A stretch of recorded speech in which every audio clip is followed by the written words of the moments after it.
Hi, Dr. Phillips. Thank you so much for asking me to be in this class. I really enjoyed it. It really got me out of my comfort zone.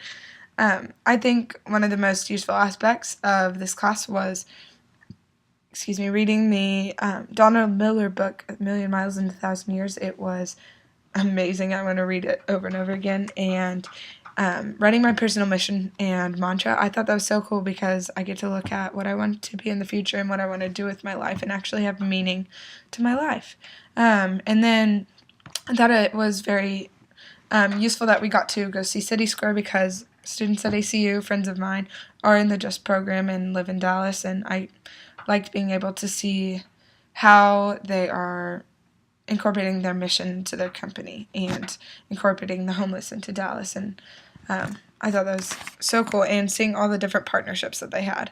And then I liked seeing all the types of businesses that there are. Don, the lawyer, he describes limited liability companies and sole proprietorships and partnerships, and I've never heard all of them in their details. I'm pretty business naive, so that was very helpful for me. And in the future, if I do want to own one, I know I want an LLC so that I'm covered and I don't have to take out of my personal account if something does happen to my employees.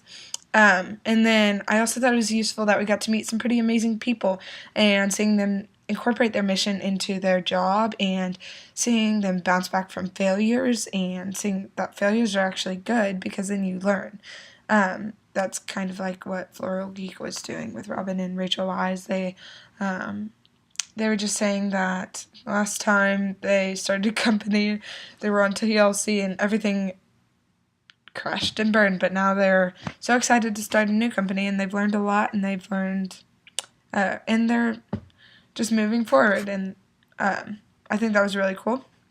And then something that every social entrepreneur should know is that you have to have a plan, and this was mentioned in Missions Inc.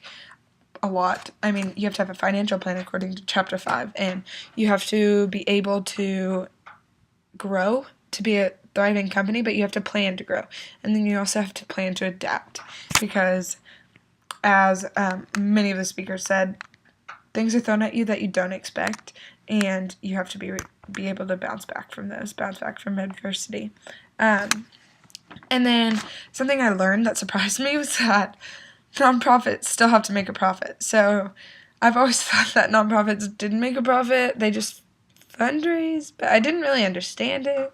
So I just thought it was cool that you can have a company like Purple Door and you can have homeless people working there and you're still making a profit from the coffee, but you do fundraise to start the business, and I just thought that was very interesting. I've never heard that nonprofits still need to make a profit.